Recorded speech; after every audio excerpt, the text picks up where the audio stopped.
इमरान खान साहब जारहाना अंदाज अपनाते हुए सवाल तो बहुत वाजिब उठा रहे हैं। हमारे यहाँ हालात मामूल के मुताबिक होते तो इसहाक डार साहब को तकरीबन 4 बरस तक लंदन में टिके रहने की ज़रूरत नहीं थी। सीनियर सहाफ़ी और तज्ज़ियाकार नुसरत जावेद के मुताबिक अपनी अदम मौजूदगी में अदालतों से इश्तिहारी करार पाए इनका पासपोर्ट भी जब्त हुआ रवां बरस के अप्रैल में। लेकिन इमरान खान साहब वजारत उज़्मा से फारिग हुए तो चंद दिनों बाद ये बहाल भी हो गया। होना तो ये चाहिए था कि पासपोर्ट मिलते ही डार साहब टिकट कटवाते और पहला जहाज लेकर इस्लामाबाद एयरपोर्ट पहुंच जाते।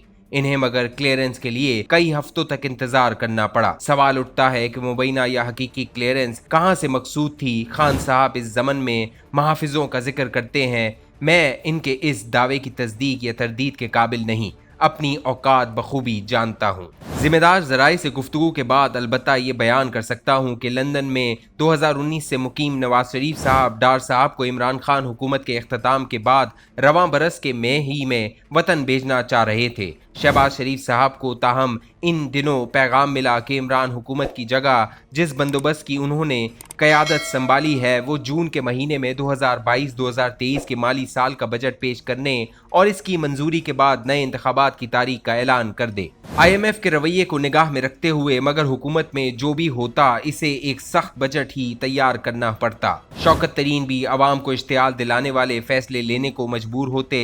बजट की वजह से अवाम को जो सदमे पहुंचना थे इन्हें जहन में रखते हुए शहबाज शरीफ और इनके देरीना वफादारों ने इस ख्वाहिश पर संजीदगी से गौर शुरू कर दिया कि बजट तैयार करने के बजाय फिलफौर नए इंतखाबात पर आमादगी का इजहार कर दिया जाए। बजट की तैयारी और इसे लागू करने का मामला मुमकिन तौर पर टेक्नोक्रेट्स पर मुश्तमिल इस हुकूमत के सुपुर्द कर दिया जाए जो इंतखाबात करवाने के लिए कायम हुई अबूरी या निगरान हुकूमत कहलाती है।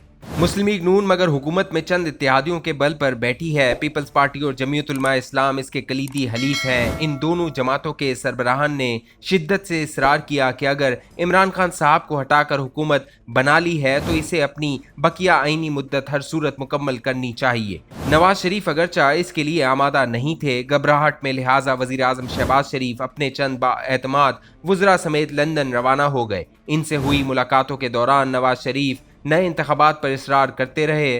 फैसला बिला आखिर ये हुआ कि वतन लौटते ही शहबाज शरीफ साहब कौम से खिताब करेंगे। इसके ज़रिए वो अवाम को आगाह करेंगे कि कौन सी ठोस वजूहात की बिना पर किसी सियासी हुकूमत के लिए अवाम दोस्त बजट तैयार करना मुमकिन नहीं रहा।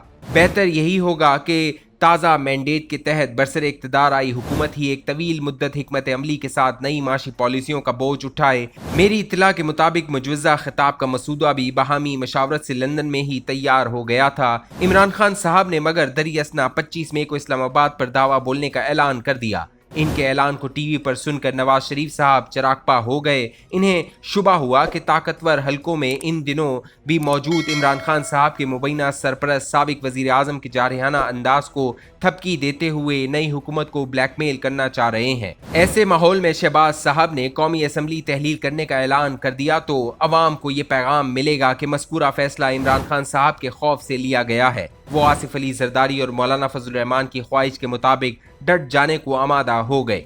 डट जाने की मगर सियासी कीमत भी अदा करना थी। मिफ्ता इस्माइल ने बिजली और पेट्रोल के नरखों में नाकाबिले बर्दाश्त इजाफों का ऐलान करते हुए वो कीमत अदा करना शुरू कर दी। इसके बाद IMF से मुआहिदा भी हो गया। इसकी शराइत पर अमल दरामद शुरू हुआ तो मुस्लिम लीग नून का वोट बैंक तकरीबन खाली होता नजर आया। सियासी खुदकुशी दिखते फैसलों के बावजूद मगर डॉलर की कीमत भी काबू ना आ पाई। महंगाई आसमान को छूने लगी। गरीब तरीन पाकिस्तानी भी 50 के करीब अशियाए सर्फ खरीदने को मजबूर है। इनकी कीमतों में 45% इजाफा हो चुका है। अगरचा अफरात ज़र की अमूमी शरह पाकिस्तान में अब तक 23% तक महदूद है। डॉलर के नर्ख बेकाबू बनाने में ठोस अवामिल के अलावा सट्टेबाजों ने भी कलीदी किरदार अदा किया। हत्ता कि हमारे कई बड़े बैंक भी सफ्फाक साहकारों की तरह बहती गंगा से मुनाफा निकालने लगे।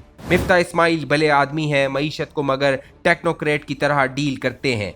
इल्म माशियात के संजीदा तालिब इल्म होते हुए तलब और रसद की वजह से नाजिल हुई मजबूरियों को बिला झिझक बयान भी कर देते हैं। हुक्मरानों के लिए दरकार सख्त गिरी अपनाने की इन्हें आदत नहीं। हमारी नौकरशाही की चालाकियों से भी बखूबी आगा नहीं। ऐसे आलम में लाजमी हो गया कि डॉलर के नरखों के हवाले से मौला जट की शोहरत के हामिल डार साहब की वतन वापसी की राह निकाली जाए। راہ نکالنا میں نے سوچ سمجھ کر استعمال کیا ہے، راہ بہرحال نکال لی گئی۔ وہی عمران خان صاحب کی تلملاٹ کو مزید جارحانہ بنائے ہوئے ہے۔ جو راہ نکالی گئی ہے اس کے بدلے شہباز حکومت کیا دینے کو آمادہ ہوگی، اس کی بابت میں فقط اندازہ ہی لگا سکتا ہوں۔ اپنے ذہن میں آئے تکوں کو مگر تحریری طور پر بیان کرنے سے گریز کروں گا۔ بہتر یہی ہے یہاں آج کا کالم ختم کر دوں۔